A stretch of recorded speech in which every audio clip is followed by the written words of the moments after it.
Former government scientist has alleged that the U.S. military is flying recovered UFOs at a secret base in the Nevada desert. The allegations about the secret facility near the Groom Mountains first surfaced on Eyewitness News last Friday. Scientist Bob Lazar says there are at least 9 of the flying saucers being tested and that they were not built on Earth. George Knapp has more in the continuation of our series on UFOs. Yeah, it's obvious it came from somewhere else other than Earth. Scientist Bob Lazar is convinced that the technology he saw being tested at a secret base in the Nevada desert is of alien origin, and for Lazar, the proof is at least partially in the furniture. One of the 9 flying discs he says he saw at the base, which was designated S4, looks exactly like this UFO photographed in Europe. Lazar called it the sport model. I gave everything simple names. There's the top hat one, and the Jello mold, and the sport model operated, without any hitches at all. I mean, it looked new. If I know what a new flying saucer looks like. One of them looked like it was hit with some sort of projectile. It had a large hole in the bottom and a large hole in the top with the metal bent out, like some sort of, large caliber 4 or 5 inch projectile had gone through it.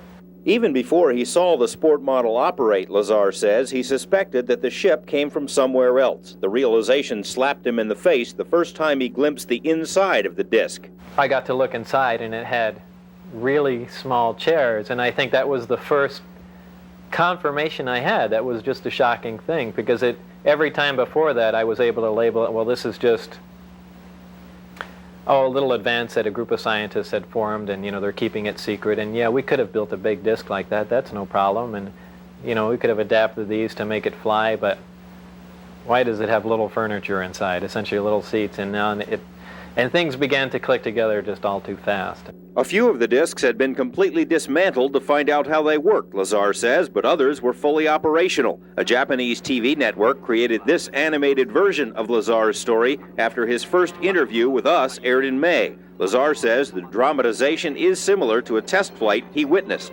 The bottom of it glowed blue and began to hiss like high voltage does on a round sphere.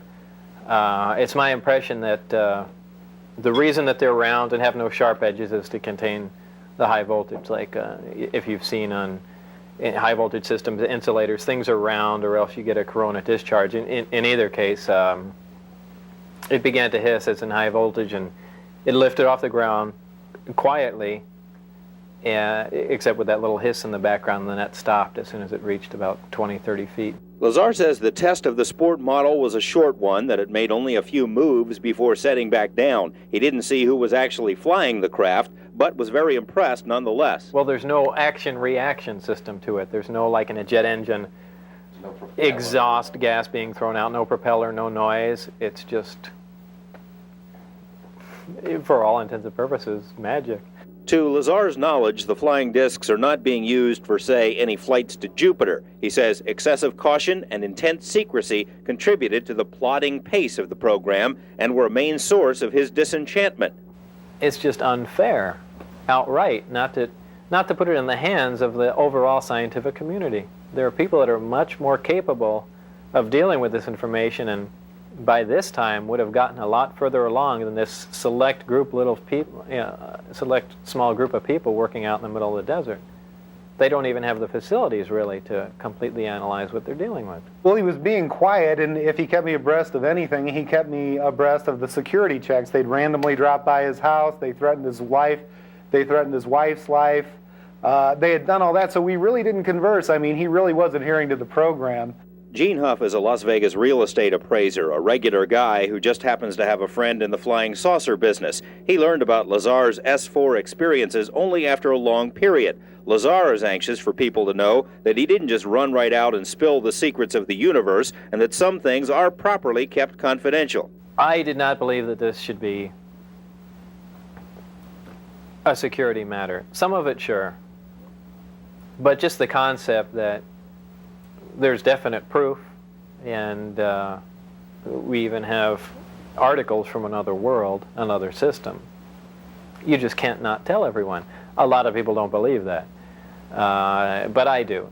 When he reached what felt like his bursting point, he took Huff and a few others to the edge of the Groom Mountains to see the flights for themselves. A total of 5 witnesses on 2 consecutive weeks managed to dodge security patrols long enough to see the strange glowing object lift above the mountains. It came up above the same mountain. It moved around. It did a step move. It actually went up in the air like this and hovered, then dropped way down. Then it just floated around and cruised around, and then it started coming up the mountain range.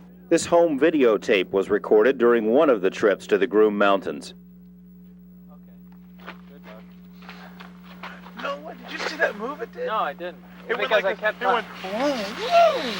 Wow, look how bright it's getting. Look at it now.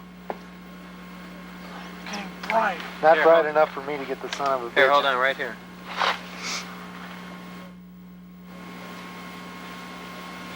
Are you there? No.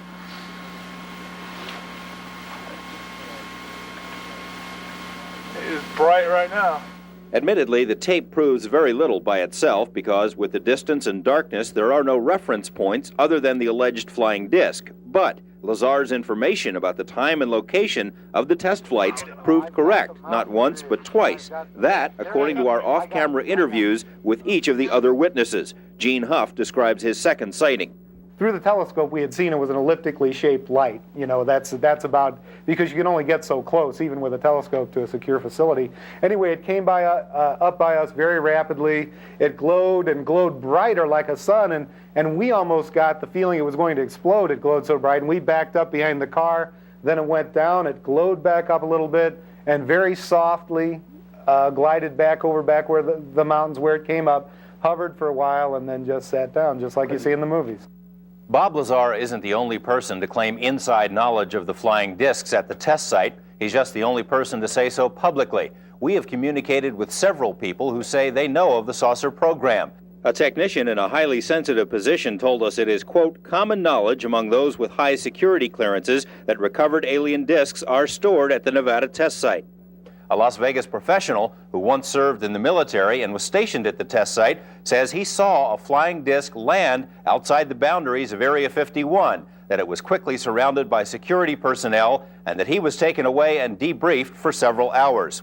A man who once worked at Groom Lake as a technician, at our request, wrote this letter explaining how he inadvertently walked into the wrong hangar and saw what appeared to be a large metallic disc under a tarp. It was being examined by men in lab coats. And an airman who worked at Nellis at a radar installation says he and his fellow servicemen watched over a period of 5 nights unusual objects flying over the Groom Mountains. He says the radar images indicate the object zoomed into range at speeds of 7,000 miles per hour and then would stop on a dime, and that nothing we have is capable of doing that. The airman says that when word of his sighting got out, he was ordered to turn off his radar sensors for that area and told to keep quiet about the matter because it did not happen. None of this means that the military is actually flying alien spacecraft in the Nevada desert. It could all perhaps be explained to some other secret program. Lazar insists that's not the case. We put the matter to the U.S. Navy, which, according to Lazar, is running the saucer show. 4 different naval offices were contacted. All denied having any information in their files. The Naval Research Lab said it conducted a thorough search but found zip. Naval Intelligence said much the same thing, adding it is not required to create a file where one doesn't exist. A side note, we also requested files on a UFO sighting over Tremonton, Utah in 1952. The Navy spent more than 1,000 hours studying film of that sighting, a fact that's been noted in several publications. But for purposes of our request, the Navy couldn't find those files either. The group that runs this project, whether it really is the Navy or they just say that, apparently these people have executive power. They don't report to anyone. Tomorrow, more troubling allegations about the military potential of alien technology. George Knapp, Eyewitness News 8.